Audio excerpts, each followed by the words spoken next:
बिहार का विकास नहीं हो सकता है, ये फाइनल। लेकिन प्रशांत जी को सोचते समझने के 1 साल फॉलोअप करने के बाद विश्वास बढ़ा है कि बिहार का विकास हो सकता है। और बिहार में ऐसा प्रोग्राम करने वाली साक्षात सरस्वती आप हो, और ये पहली शुरुआत है, समझ लो। इसमें तन मन धन से आप कभी भी कुछ भी कहेंगे, अगर पोछा मारने के लिए कहेंगे तो भी हम खड़े रह जाएंगे। इस तरह से यहाँ बिहारी सम्मेलन हुआ, सम्मान सम्मेलन, उसमें एक बात तो साफ दिखने लगी कि अदर स्टेट के भी, जो गुजरात है, महाराष्ट्र है, वहां के लोगों को भी बिहार की चिंता लगी रहती है। और मैं बात करने के लिए तैयार हूँ जोशी साहब से। जोशी साहब, बिहार को लेकर के आप बहुत चिंतित है? नहीं, मैं बिहार के लिए चिंतित ऐसा नहीं, नहीं। आपने जिस तरह से मनोरमा जी से बात किया था, आपको लगा कि बिहार डेवलप होना चाहिए। भारत का समझ लो मेरा शरीर है, उसमें मेरा हाथ अगर सड़ रहा है, अगर खराब हो रहा है, तो मेरा शरीर ही है, तो मेरा भारत है। तो मेरे भारत में बिहार ऐसा क्यों, मतलब इतना गरीब क्यों, इतना अनशिक्षित क्यों? वो मेरा एक पार्टी है, तो उसमें मुझे कुछ अगर हो सकता है मेरी कुछ कंट्रीब्यूशन तो बहुत अच्छा।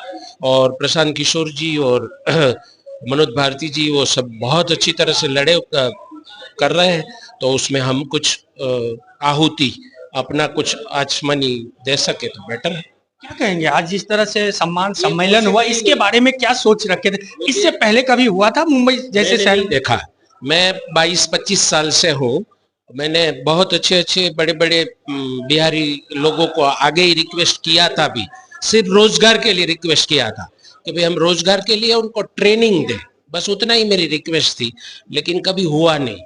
तो ऐसा प्रोग्राम देखने में मुझे तो बहुत अच्छा लगा। मैं आने वाला नहीं था। कल मेरे घर पर मनोज भारती जी आए थे, मेरी और मेरी वाइफ दोनों को बुखार था, ताव था, लेकिन वो आए थे तो फिर हमें बातचीत हुई और उन्होंने कहीं ना कहीं बिहार से प्रेम है आपको, अपने शरीर से जो प्रेम है, एक शरीर का अंग के कोई तकलीफ ना हो, वो इसलिए आपने भी बीड़ा उठाया है कि बिहार बदलेगा। वही वही वही 100%। सर, आप जन स्वराज पार्टी से जुड़े हुए हैं। प्रशांत किशोर जी एक अलग ही बीड़ा उठाया है, और जो दिखता है उनमें देसी झलक के साथ साथ विकास की भी बात होती है। क्या लगता है, आज जिस तरह से यहाँ सम्मान सम्मेलन हुआ बिहारियों लोगों का, ये पहली दफा ऐसा हुआ है, क्या कहना चाहिए?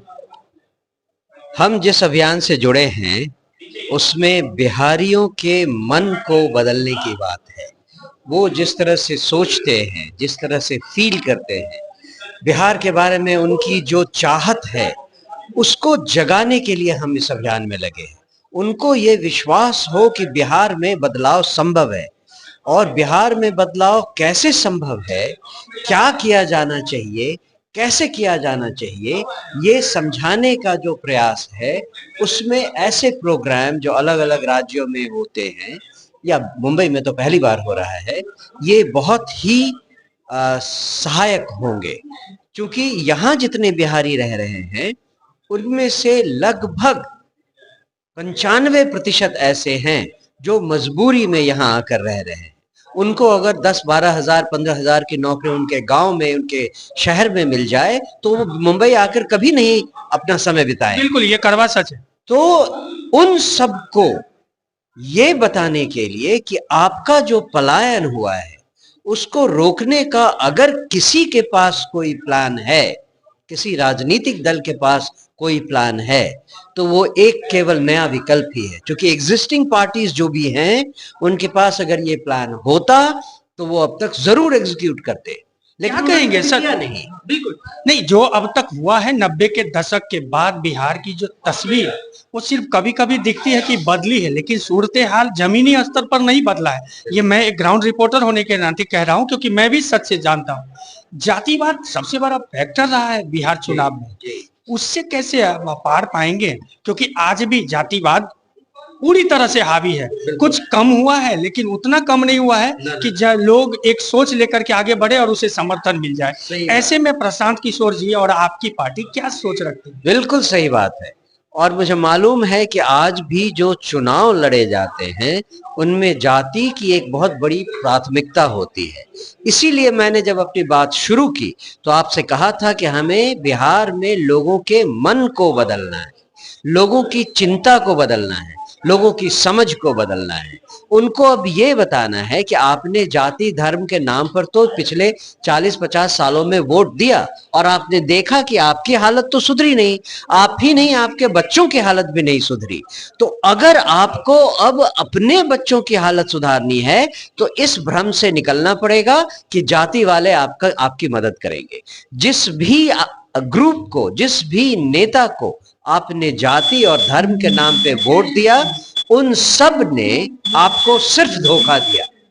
तो हमें इस बात की चिंता नहीं है कि हम इस बार शासन में आएंगे, हमें इस बात की चिंता है कि लोग कब समझेंगे। अगर इस बार नहीं समझे तो कोई बात नहीं, हम 5 साल और मेहनत करेंगे, लेकिन लोगों के विचार को बदलना, उनको समझाना, ये मुख्य प्रायोरिटी है। प्रायोरिटी शासन में आना नहीं है। सत्ता में आना ही अपनी निहित नहीं है, सच है, क्योंकि बिहार जिसने दर्शन दिया, आज उसके लोगों को जातिवाद के मुद्दे पे समझाना पड़ता है। वाकई ये बार जो चुनाव होगी, शायद बिहार की दशा और दिशा दोनों बदलेगी। ये थे हमारे साथ में जन स्वराज पार्टी के नेता